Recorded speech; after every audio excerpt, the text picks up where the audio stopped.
रहेगी यहाँ पे आज कब 5 बजे आएंगे ना 4:30 तक सेशन है। अच्छा आज का जो सेशन है ना हमारा वो पीपीसी ऑप्टिमाइजेशन के ऊपर है और ये हमारा आई थिंक 4th सेशन। इससे पहले हम 3 सेशन ले चुके हैं पीपीसी के ऊपर ही जिसमें हमने फर्स्ट वाली क्लास में पढ़ा था। एक रिपीट कर देता हूँ ताकि जो है ना वो चीज़ें रिवेंट हो जाए माइंड में। सबसे पहले हमने पढ़ा था पीपीसी क्या होती है, पीपीसी काम कैसे करती है और पीपीसी के टाइप्स क्या होते हैं, किस किस तरीके से हम एडवर्टाइजिंग को अमेज़न के ऊपर शो करवा सकते हैं।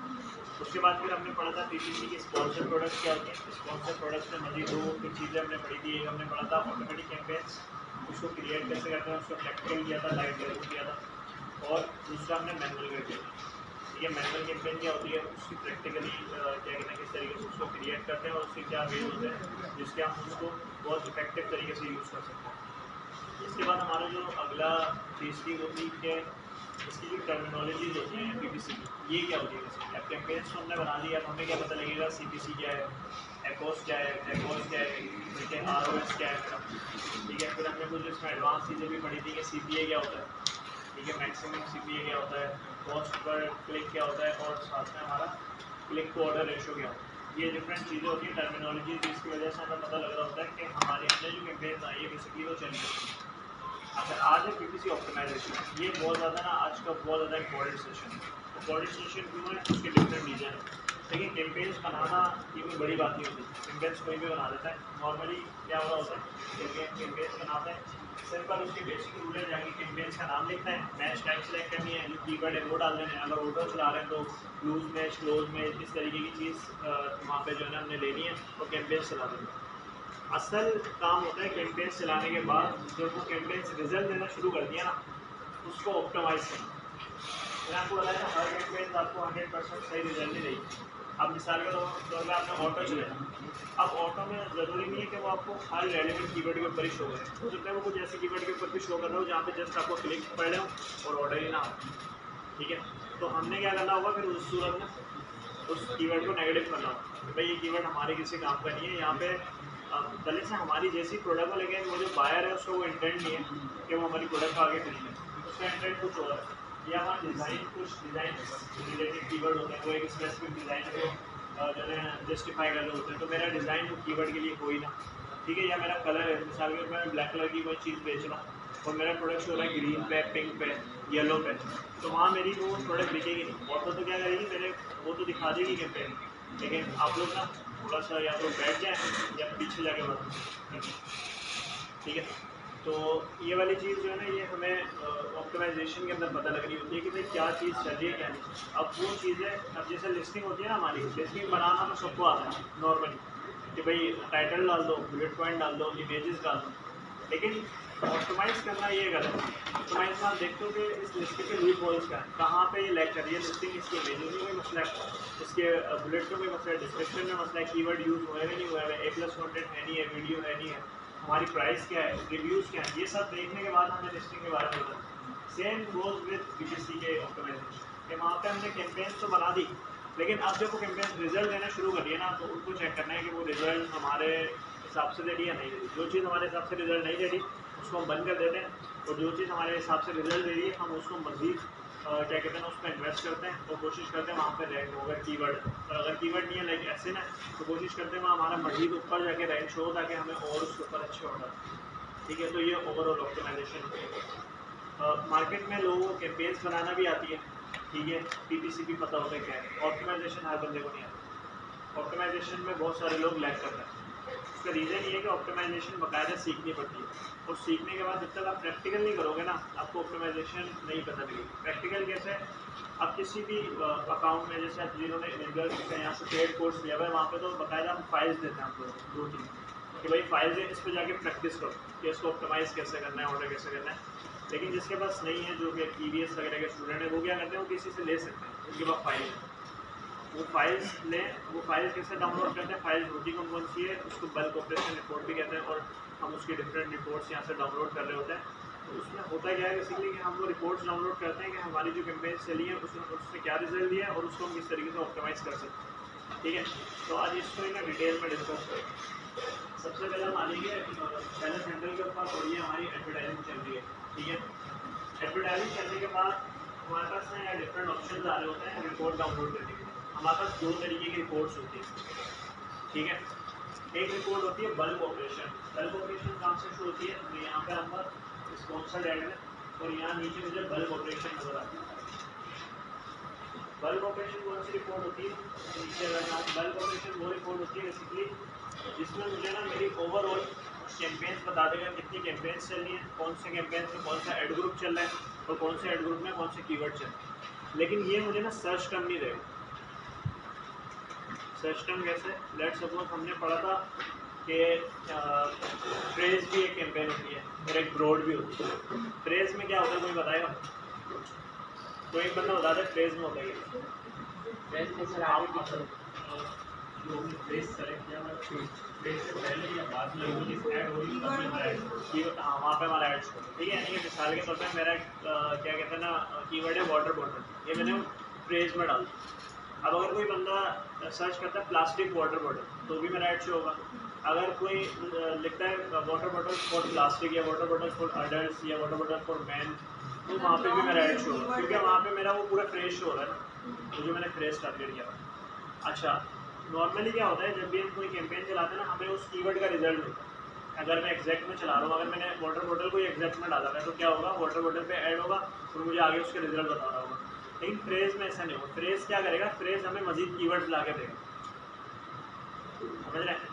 अगर मैं ये बल्क ऑपरेशन के अंदर फ्रेज वाली कैंपेन को देखूंगा ना, तो वो मुझे सिर्फ फ्रेज का ओवरऑल रिजल्ट बता देता है। मिसाल के तौर पर मैंने वाटर बॉटल को टारगेट किया, तो वाटर बॉटल के ऊपर टोटल कितने कीवर्ड्स को उसने टारगेट किया, ठीक है, कितने इंप्रेशन है, कितने क्लिक है, कितने ऑर्डर, ये बता देगा। लेकिन वो कीवर्ड्स नहीं बताएगा कि इसने किस कीवर्ड को टारगेट किया।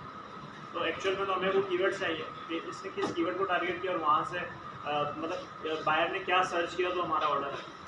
ये चीज़ हमें पता लगती है स्पॉन्सर्ड एड्स वाली रिपोर्ट के, ठीक है। दो तरीके की रिपोर्ट्स होती हैं, एक बल्क ऑपरेशन होती है और एक स्पॉन्सर्ड। मैं दोनों रिपोर्ट्स आपको दिखा देता हूँ, बल्क ऑपरेशन कैसी होती है, स्पॉन्सर्ड कैसी होती है। सबसे पहले बल्क ऑपरेशन में क्या करते हैं, जब हम आएंगे यहाँ पे सबसे पहले ग्रेड सिलेक्ट करेंगे कि भाई आपको ये रिपोर्ट कब से कब तक देखनी है, ठीक है। तो नॉर्मली हम क्या करते हैं, यहाँ पे आते हैं तो हमने लास्ट हम तो हर मंथ या हर 15 दिन में ऑप्टिमाइजेशन कर रहे होते हैं ना, तो हम 15-15 20-20 दिन की देते हैं। लेकिन लेट सपोज देखते हैं हमें कहाँ तक की दिखा रहा है, तो ये हमने यहाँ 26 अगस्त से लेके 23 अक्टूबर तक हमने इसको सेव करने के बाद हमने यहाँ पे क्रिएट स्प्रेडशीट को डाउन, और यहाँ पे चेक लगा दिया कि आपको क्या क्या चीज़ चाहिए।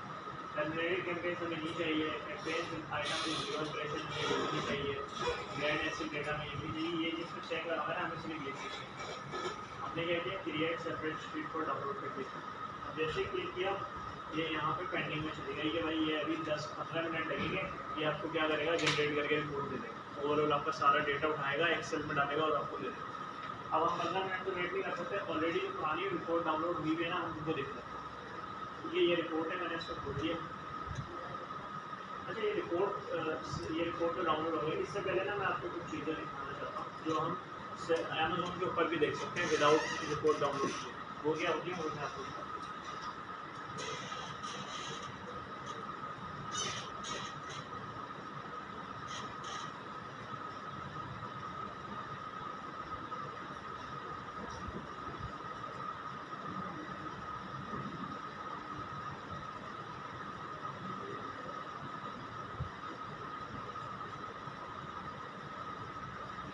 ये मेरा पोर्टफोलियो में आ गया। मैंने आपको बताया था पोर्टफोलियो क्यों बनाते हैं, तो बताया पोर्टफोलियो की ज़रूरत क्यों पड़ती है बनाने के लिए। सारी कैंपेन्स में अलग अलग एक साथ भी रख सकते हैं। पोर्टफोलियो हर एक कैंपेन के अलग ताकि पता हो कि हमने इसमें क्या क्या यूज़ किया है, हमारी मतलब हर कैंपेन का अलग अलग डेटा है। लेकिन एक सारी कैंपेन्स तो हमारी एक ही प्रोडक्ट की होंगी। पोर्टफोलियो भी बनाएंगे, मल्टीपल प्रोडक्ट्स होते हैं। मल्टीपल प्रोडक्ट्स के, ठीक है। आप लेट्स आपने 2 प्रोडक्ट लगा दिए, वाटर बॉटल लगा दी, एक लैपटॉप स्टैंड लगा दिया। जब आप उसकी सारी कैंपेन एक साथ ही रखेंगे तो वो सारा ओवरऑल डेटा दिखाएगा। आपको नहीं पता लगेगा आपकी पीपीसी वाटर बॉटल पे अच्छी चल रही है या जो है वो लैपटॉप स्टैंड के ऊपर अच्छी चल रही है। तो हम क्या करेंगे, वहाँ पे एक पोर्टफोलियो से दोनों की कैंपेन्स को सेपरेट कर देंगे, ताकि हमें पता लगेगा अगर मुझे वाटर बॉटल के बारे में देखना है तो मैं उसके पोर्टफोलियो में जाऊँगा, और अगर मैंने लैपटॉप स्टैंड के बारे में देखना है तो मैं लैपटॉप स्टैंड की पोर्टफोलियो में ये पोर्टफोलियो में लिमिट होती है कैंपेन्स कोई डालने limit नहीं। ठीक है, तो यहाँ पर आता उसके बाद अब यहाँ पे डिफरेंट पोर्टफोलियोज बने। ये तो ये ब्लैंक है, ठीक है, ये 2 पोर्टफोलियो बने हैं जो डिलीवरिंग लिखा हुआ है। डिलीवरिंग का मतलब होता है ये पोर्टफोलियो अभी चल रहे हैं, मतलब ये कैंपेन इसके अंदर चल रही है। मैं आपको आगे आपको यहाँ बता दूँ। सबसे पहले ये पोर्टफोलियो है पिंक एंड पर्पल डॉगरी, जिसको मैंने ओपन कर लिया। ओपन करने के बाद मैं यहाँ पे आया और देखिए ये मुझे ना यहाँ पे सारा डेटा दिखा है। मैं ये दिखाने के बाद ना उससे पहले आपको ये बताता हूँ, यहाँ पे कुछ कॉलम होते हैं कस्टमाइज। यहाँ पर जो कॉलम रखना चाहो ना वो कॉलम पे टिक कर दो, वो कॉलम आपको सिर्फ दिखाएगा। जो आप नहीं रखना चाहते हैं उसको आप अनचेक कर दो, वो कॉलम आपको नहीं दिखाएगा। ठीक है, तो जिनका चेक हुआ है सारे कॉलम हमारे काम के ही हमने देखे। अच्छा, सबसे पहले हमें क्या करना है, यहाँ पे आ गए हम। अब ये देखें यहाँ पे ना ये टोटल पोर्टफोलियो, इसके अंदर अभी सिर्फ 2 कैंपेन चल रही है। एक ये वाली कैंपेन चल रही है और एक ये वाली कैंपेन चल रही है। कैसे पता लगा? क्योंकि इनके आगे लिखा हुआ आ रहा है डिलीवरी, यानी कि ये अभी डिलीवर कर रही है मार्केट में, स्पॉन्सर्ड एड के ऊपर चल रहा है। इसके अलावा जो ये वाले सारे कैंपेन्स हैं ये पॉज हुई है, बंद हुई है। इसके आगे लिखा हुआ है पॉज। आप कैंपेन्स को ना किसी को भी ऑन ऑफ यहाँ से कर सकते हैं। ये बटन नजर आ रहा है यहाँ पर, इसको क्लिक करेंगे तो ये कैंपेन्स बंद हो जाएगी और ऑन हो जाएगी। इस पर क्लिक करेंगे तो ये कैंपेन बंद हो जाएगी। ठीक है, दोनों आपके पास ऑप्शन होते हैं। अच्छा, यही बात एक ऐड कर देता हूँ, एक बात बड़ी ज़रूरी। समटाइम्स ऐसा होगा आपके पास ना पीपीसी चलते हुए अकाउंट आएंगे और आपको क्लाइंट बोलेगा कि ये मेरा अकाउंट है, इसके ऊपर पीपीसी चल रही है, आप इसको ना मैनेज करो। अब नॉर्मली जो मार्केट में सबसे ज़्यादा लोग गलती करते हैं ना, वो क्या करते हैं, जैसे अकाउंट आया, अकाउंट उन्होंने देखा, उन्होंने ना बहुत सारी कैंपेन्स उनकी डायरेक्ट एक्सपोज देखते हैं जाके और पूरी कैंपेन बंद कर देते हैं। कभी भी आपने ये गलती नहीं करनी कि डायरेक्ट उठा के पूरी कैंपेन्स बंद कर दी। ठीक है, अमेज़ोन पे क्या होता है, आपकी ना एड्स की हिस्ट्री बनती है, कीवर्ड की हिस्ट्री बनती है। ठीक है, आपने एक ऐड चलाया था आज से मिसाल के तौर पर 6 महीने पहले, तो 6 महीने पहले एक आपको कीवर्ड पे सेल आ रही होगी, आपका ऐड चल रहा होगा, आपका एक हिस्ट्री बन रही है वहाँ पर। अब एक नया बंदा अगर उसके ऊपर ऐड चलाता है ना, हो सकता है अमेज़ोन उससे ज़्यादा चार्ज करेगा, आपसे उसी कीवर्ड के ऊपर कम चार्ज करेगा। ठीक है, तो वो कैसे अमेज़ोन को पता लग रहा होता है कि वो आपसे कम चार्ज करे, उससे ज़्यादा चार्ज करे? वो आपकी सेल्स हिस्ट्री के ऊपर डिपेंड कर रहा होता है, आप कितनी पुरानी कैंपेन चला रहे हो और कितने पुराना उस कीवर्ड को टारगेट कर रहे हो। अब हो सकता है वो जो आपने कैंपेन रन की है उसमें 5 कीवर्ड हो, एक कीवर्ड अच्छा चल रहा हो, 4 अच्छे ना चले। तो जो आपने 4 अच्छे नहीं चले ना, उन कीवर्ड को बंद करना है, पूरी कैंपेन को बंद नहीं करना। कैंपेन में अगर वो कीवर्ड अच्छा चल रहा है एक, तो उसको उस कैंपेन के अंदर छोड़ देना कीवर्ड।